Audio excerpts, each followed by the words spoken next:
Welcome to episode 9 of the Outrage Control. It's your host, Kayla the Writer Chaos. Hope everyone's doing good tonight. I'm going to be recapping some sports from my favorite teams, doing some recapping from Monday Night Raw through Crown Jewel. And then I have something fun at the end where I basically asked, fans ask me questions through social media about sports, wrestling, entertainment. So I got some questions through Twitter and on Instagram that I'll be filling in at the end. So, that being true, I'm excited for this episode. Um, Graydon, Binbuster, thank you for jumping in. Having some out of control rage because Kayla and Dingo are not having a cage match with Justin a special ref. What a bummer. Laugh out loud, kid. How are you doing? I'm doing great. Graydon, hope you are too. And Bump Boys, Dingo, wow, Graydon. What's up, Carolina Boss Lady? Thank you for tuning in, Justin. I appreciate you.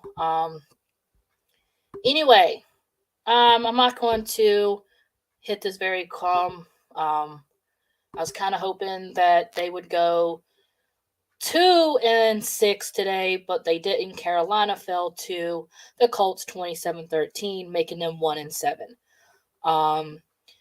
I'm very sad about that because I was kind of hoping that they would win. But unfortunately, the way it goes, it looks like Carolina's only win this year is going to be against the Texans. The game that I said it was actually going to be their only win looks like it's going to be their only win, which kind of sucks. Have a good show. Thank you very much. I appreciate you. Um, but enough said. Carolina, um, they aggravate me. But what can I say? They're my team. I'll still support them no matter what. Even though we are the worst ones in the NFC South. What is what it is, I guess. Clemson Tigers did defeat the Irish of Notre Dame today, going 31-23, with taking their record to 5-4. Clemson should not have too much of a struggle. I guess it really depends because they have Georgia Tech, North Carolina, and South Carolina left. If anything, we normally can breeze through Georgia Tech, so that shouldn't be an issue. North Carolina can have its little ups and downs. South Carolina beat us last year, so we always do like a 6-7 year streak of winning against the Gamecocks, and then eventually they'll break it by making that win. So hopefully we can restart that streak against the Gamecocks and get the win in Columbia, South Carolina, because it's always so epic to beat the Gamecocks really bad in Columbia. But anyway, that's enough. That is definitely enough for football talk because football is just not my thing right now. So I am actually going to jump onto Monday Night Raw recap, which I was part of because it was in Greenville, South Carolina. Universal Wrestling Podcast. What's up, homie? Thank you, Nick, for tuning in. I appreciate you. If you haven't liked and subscribed, make sure you do to the Fanatics Network, where you can check out Graydon's Director Cut, which is the bin buster in here. You also have Universal Podcast, and you find everything you can at thefanaticsnetwork.com. Great content, great articles, great podcasting. Anyway, Monday Night Raw was really great. For those who's been to a Monday Night Raw, you'd realize that they do a main event, which is kind of like your dark match. And Bump Boys, Dan, what's your favorite moment from Raw? I'm about to get into this. You're going to get a crack out of this. Anybody that's been to a Monday Night Raw always now, I think they do it for SmackDown. I can't remember. Yeah, I think they do it for SmackDown, but it's not called main event. It's where they have like the little pre-show and you get to see people come out and do matches. Well, I got excited because Caden and Katana came out, but it was only a solo match, and Caden was going up against Blair Davenport. The fact that I got to hear Katana and Caden's music, I was jumping. You can see me jumping up and down in the camera. It was really cool. I enjoyed that. But Dango from the Bump Boys, my favorite moment from Raw was when Wes Lee's music hit. I literally lost my voice at that point. Like, my voice was very scratchy, and it was just like, oh my gosh, this is Wesley. I'm seeing Wesley. Seeing that moment, yes, unfortunately, he did lose to Akira Tozawa, but it was a fact that I got to see him wrestle live. And for those who know, I'm a huge Rascal fan, so that was part of a moment that I was excited to see. Um, so that was very nice seeing that moment. Um, and then obviously getting to do the Cody Rhodes whoa. Unfortunately, it was not till the end, but I really enjoyed Monday Night Raw. And a lot of people say, "Well, it was an okay Monday Night Raw." Well, I find Monday Night Raw a little better than most people because um, if you've never been to a live show, it's so much better because you really don't hear the commentary. You get to hear the actual themes. You actually get to hear and feel the vibe. And I've had a lot of people ask me, how was the booing for Dominic Mysterio? That honestly, that arena um, was literally so loud for the booing of Dominic Mysterio. And for those who don't know, it was like 7 years ago. It was Greenville, South Carolina, same arena that booed CM Punk out of the arena from WWE. So, and then the fact I almost sort of met Cody Rhodes, but by the time I could get to the barricade, the security had chased him onto the other side. I was sad about that. So almost met Cody Rhodes. That's all I'm gonna say. Um, but yeah, that was Wesley. Seeing him wrestle was probably my favorite moment from Monday Night Raw. Getting to see Natalya wrestle, um, and so much more was really something I enjoyed watching, and I couldn't ask for anything else better than that. Unfortunately, Natty did lose her match, but as obviously was more like on a 2-on-1 because Natty basically had to fight off Piper and Chelsea. So in a way, it kind of was not a fair street fight, if you ask me. Damn said, "Damn, sorry you couldn't meet Cody Rhodes, but it will happen maybe one day here." I know it's going to happen. I didn't think I was going to meet Stat one day. I really didn't think I was ever going to meet the Hardy Boys. I met Finn Balor vertically, but we'll get into some things later on some things. But hey, it'll happen. It'll happen eventually. I can't get angry from it. Um, but what about Crown Jewel? Crown Jewel recap happened, and or Crown Jewel happened. Obviously, we knew Roman Reigns was going to retain. He really didn't retain good on his own. He had to cheat with the help of Jimmy Uso, putting his foot on the rope. We all know that LA Knight had that match. But with that being true, Cody Rhodes did go over on Damian Priest, only to continue to build further with his story. Hopefully, that will get finished at WrestleMania 40.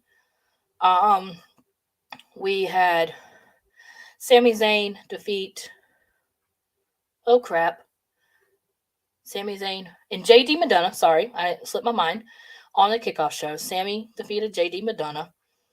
Um, and Rhea came out on top with a fatal 5-way and defeated Nia Jax, Zoe Stark, Shayna Baszler, and Raquel Rodriguez, which was a heck of a great match. And she dominated. She came out on top and showed that she proved to run the women's division. Um, Seth Rollins defeated Drew McIntyre, which was a phenomenal, great match. I absolutely enjoyed that match that they had. Um, great show, great match to kick off the night. They also mentioned that there will be Survivor Series again, War Games in Chicago, Illinois. So that ought to be interesting. Um, then we saw Io Sky versus Bianca Belair.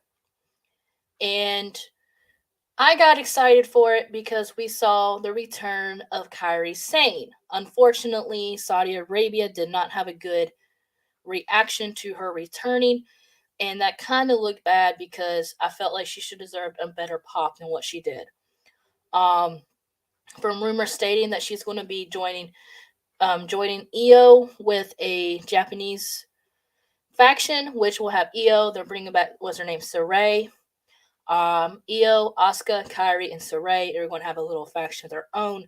So, what does that mean for Bayley? Is she going face? Is she going basically going to have to be on her own because Dakota can't wrestle? Um, so, are we getting face Bayley, or what's next for Bayley? Unfortunately, we all knew it was coming from the Fanatics when we did our predictions. Even from the Queens, we realized what was happening. We got a new United States champion in the likes of Logan Paul. Logan Paul did not win fair and square. He had to use the brass knuckles, which unfortunately kind of sucks, but I don't know what to say about that. Unfortunately, he's going to hold it till possibly Mania. LA Knight take it off from him. Somebody take it off for him. I just hope he's not like Roman Reigns and just takes the title and run, because the rumors are stating that Roman's not going to wrestle anymore until after Crown Jewel. Also, I'm going to jump to some AEW, get off of Crown Jewel. Jon Moxley and Orange Cassidy is going again at each other for the AEW International Championship on Dynamite this week. And I believe that Moxley is probably going to get his title back. And he's going to be tying with Orange as a second time, two-time champion. And I don't believe that Mox should get it back. He's proven that he's got titles. Now, if he wants a title so bad, in my opinion, get with Claudio and go after Big Bill and Ricky Starks for the tag titles. Get those titles off of them. Because honestly, I have not seen them on TV since they won them. At least FTR and others showed up every week to get those titles. I will say wrestling these last few days or last few weeks, WWE, AEW, all over has been crazy. Just as crazy as football's been. With some of the teams losing, some of the record-breaking people has been breaking. And, they're saying there's so many things that is happening for a reason. You always got to believe how things are going to happen. But sometimes it's kind of hard to realize what is going to happen in WWE and AEW when it's always so predictable, and you couldn't really understand what's going to happen for sure. And you got to keep underestimating them, I guess, in a way, because, there's so much going on all around. And we just got to make things interesting and keep things going. There's really not much, honestly, in wrestling that's happening right now. Big Bill and Ricky Starks have been on Collision against FTR. Okay, so they have been on there.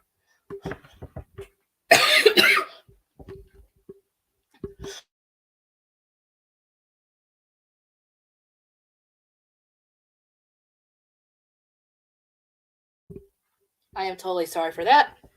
Got a little cough in my throat. And House of Black and okay. So they have. I haven't really been watching Collision. I slacked there. I will say that. So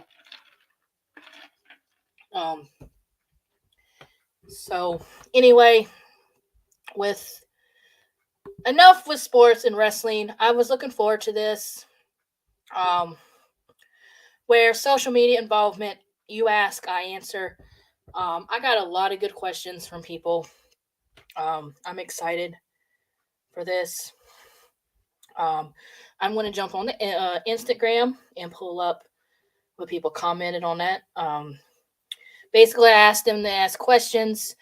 Would you sports, wrestling, entertainment? I do have two on Instagram that I got from questions. At Canada's Blondie, what wrestlers and celebrities have you met? My first ever one I met was Dean Ambrose, obviously known as Jon Moxley now. That's right when his movie came out. So he was my first ever one I've met. Same day, I got the chance to meet Steve from Ghost Hunters. I've met the band Simple Plan. I have met a singer called Dylan Gardner. Um, and virtual meet and greet, I've met The Miz, Natalia, Jay Uso, Braun Strowman, Finn Balor, and Becky Lynch. Um, then I've met Teddy Long, Karrion Kross and Scarlett, Ruby Soho, Hangman Adam Page twice. I've met the Hardy Boys, Jeff and Matt, Orange Cassidy, Chris Statlander, Victoria, Britt Baker. I've met Ian Somerhalder. I've met Nick and AJ from the Backstreet Boys. And I feel like I'm missing somebody. Oh shoot. I don't think I'm missing anything. I think that's it as far as wrestling and celebrities. So thank you, Canada's Blondie. Snappy Boy 66, which is happens to be my mom. What has been the best live WWE show event that you've ever gone to, and why was it the best, and who did you go with? Um, who was the best? Let's see. Damn, you met a lot of people. Yeah, I feel like I'm forgetting somebody. As I'm looking around my room at some of my pictures here, I feel like I'm forgetting somebody. I don't know. Um, but my list is real big, so I'm excited to meet some more. When that happens. But Snappy Bear 66, what has been your best live WWE show you ever been to? Why was it the best, and who'd you go with? I'm gonna have to say this past Monday Night Raw because I got to see Wesley, got to see Cody Rhodes. Um, that's why I say I think it's the best, and I went with my mom, obviously, so that's why it makes it great. So jumping to Twitter, let's see, got some good questions on there. A lot of good questions. So if you're in the chat and you didn't answer on the comment, on the tweet or whatever, feel free to answer, asking the questions in the comments. I would appreciate you if you did so as I find the post. I feel like I can't find it now. Social media, Twitter just sucks it up, if you ask me. Dirty Dango Swagger Bomb says, "What are your top 10 favorite movies?" Man, top 10 favorite movies would have to be To Kill a Mockingbird, The Breakfast Club, 16 Candles, Pretty in Pink, The Shadow Riders, 8 Seconds, 10 Things I Hate About You. Hold up. I can't even, I lost count. To Kill a Mockingbird, Fried Green Tomatoes, 10 Things I Hate About You, 16 Candles, Pretty in Pink, 8 Seconds, The Shadow Riders, Legend on Wolf Mountain. Ooh, let's see. What? There's a lot more I cannot think of top. Maybe with their Sweet Home Alabama in there. Shoot, you just stunned me.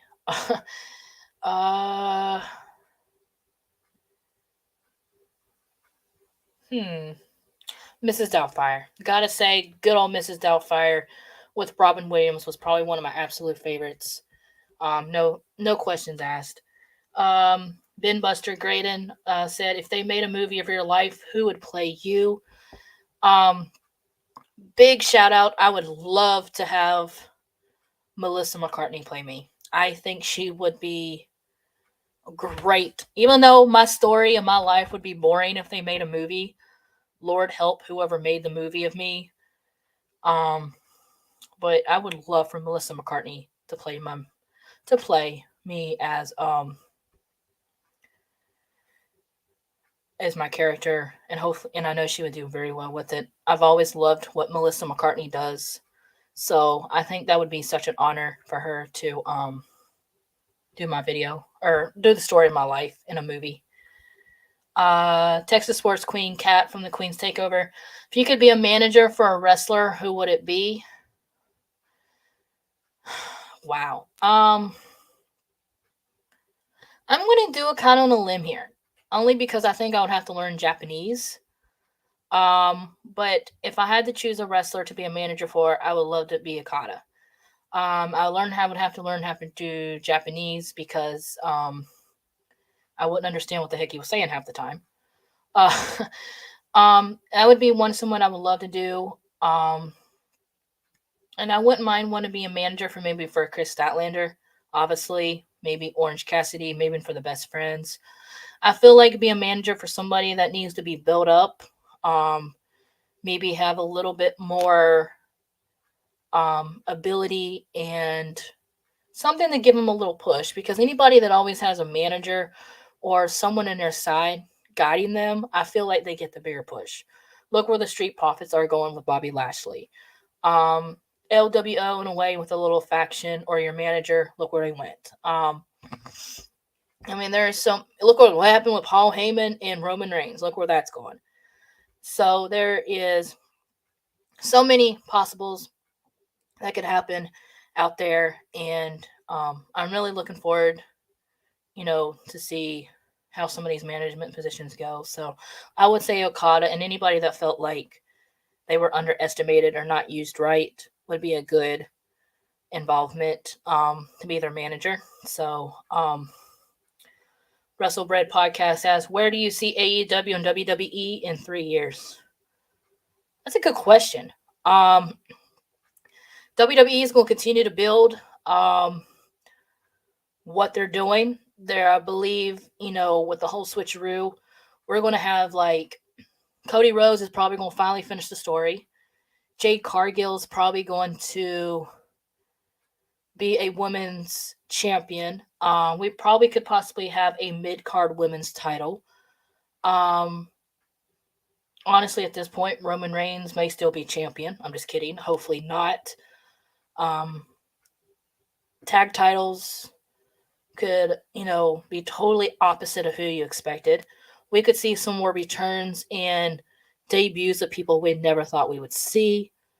That's where I see WWE. I mean, there's a lot more things happening for WWE that I believe that's going to be great, and there is so much more in talent and stuff that could come in that is going to be where it needs to be.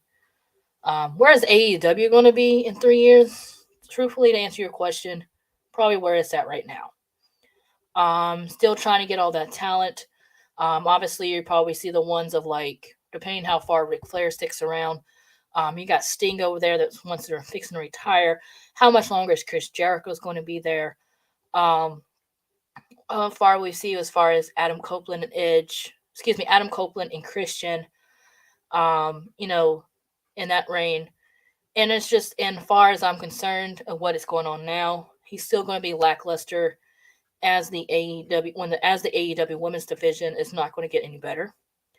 Which I honestly believe that he should improve the AEW division women's, but as much as I would love to sit back and basically just pray that the AEW women over there get better, although there's so much talent over there that would do phenomenal if they came to WWE and do dream matches with them.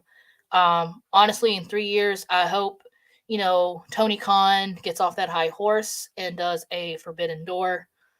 I would honestly love that he would, because I still want to see Chris Statlander versus Charlotte Flair, Becky Lynch versus Britt Baker, Nyla Rose versus Nia Jax. I mean, there is so much thing you could do by booking. I mean, people honestly would say, you think people go crazy with AEW and New Japan Forbidden Door? Can you imagine an AEW and WWE Forbidden Door pay-per-view or premiere live event, whatever you want to call it? I mean, that would be phenomenal. And, people would pay for that. I hate to see the ticket prices for it, but, I think it would be a good show. It would be a great watch along for Fanatics Network. Kayla, hey Kayla, hope you're having a good night. Thank you, Tim, for tuning in. Yeah, it's going all right. Can't complain. Trying to hang it in there. But yeah, it's just so much. But things that could happen between now and then, and that's honestly a good question. Like I said, I see WWE getting better in what they are. AEW is probably gonna stuck where they are, trying to take up all WWE's released talent, and unfortunately, probably can still continue to I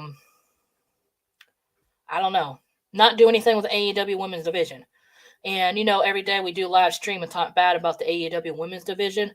I would honestly love for them to um, listen to our podcast and our stream to see that we're frustrated with it. And speaking of the question I'm trying to answer, JD from WrestleBread, what's up, Kayla? Thank you for tuning in.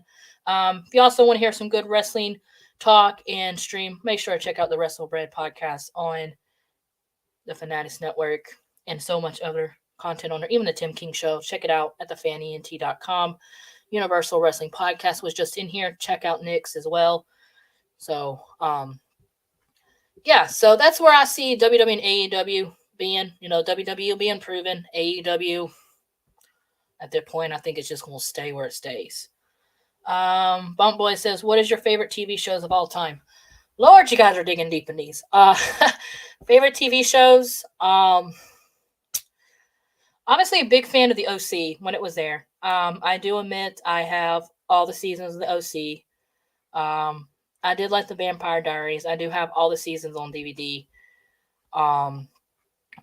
Now recently, I kind of got behind on it. But I do love watching The Masked Singer. I do got to go back and watch it. I think the last episode I watched was last season, when a good friend of mine says, hey, you need to go on and watch The Masked Singer. And I'm like, why? She says, watch out for the pink little pugly looking thing. It was like a little pink character that came out.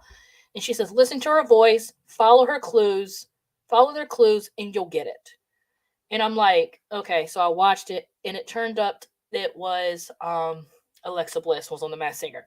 So I was pretty excited with that.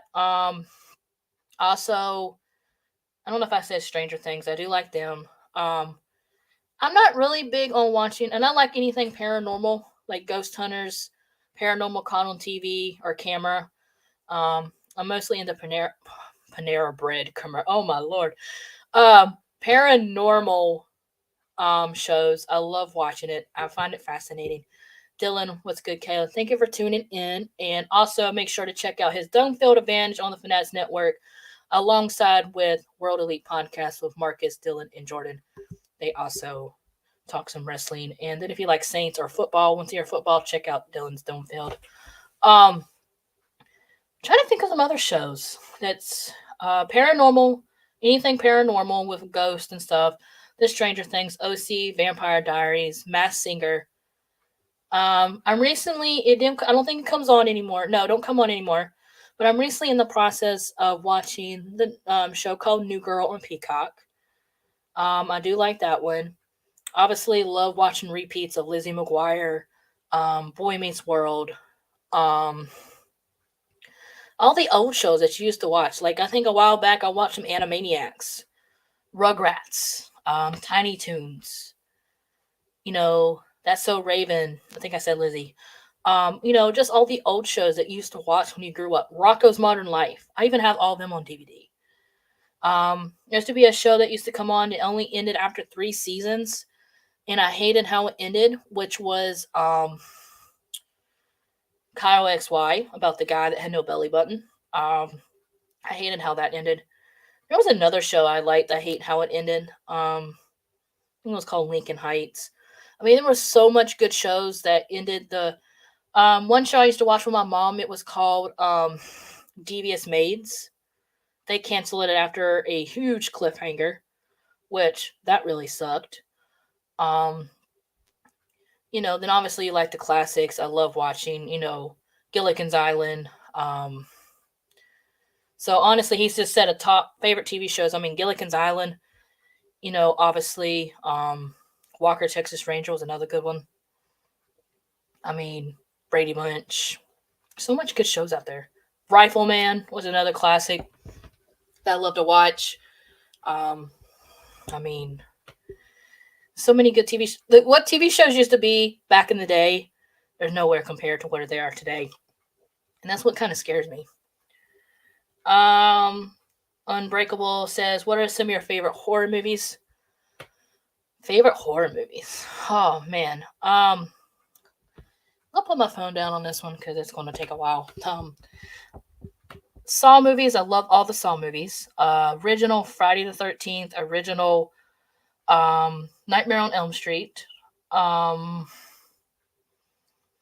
There's a movie that called Don't Breathe, where this old guy, people break into his house and try to mess with the old guy, and he turns out he thought because he was blind. Well, guess what? They didn't turn out. They actually didn't realize how smart he was. That's another good one. There's another one called Lights Out.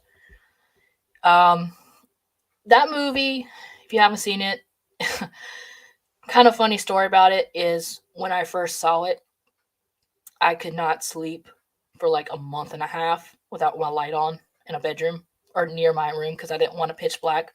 That's just how scary it was. I mean, now it don't bother me, but I thought it was kind of funny because the person that was doing the killing in the movie honestly only killed when the lights were out. So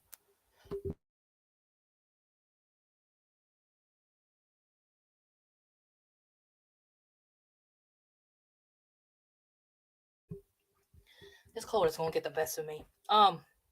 Anyway, as far as that, I enjoyed, it couldn't sleep with the lights off. And like I said, check it out. There are so many other movies that I like, and I don't feel like honestly going on and on about them because I could be here all night.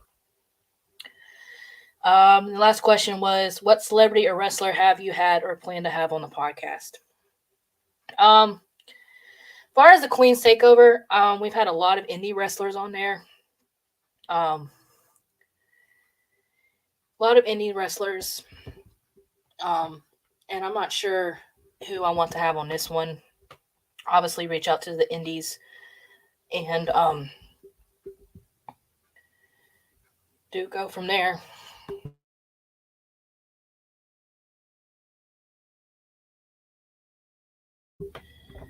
Gosh, I want to reach out to some Impact wrestlers and AEW wrestlers as well. And I got so much stuff going on for the Queen's Takeover podcast and the Outrage Control. So I really enjoyed answering all these questions. But with that being true, thank you so much for tuning in. The Bump Boys, Tim, JD, Dylan, Graydon, Nick, Dan.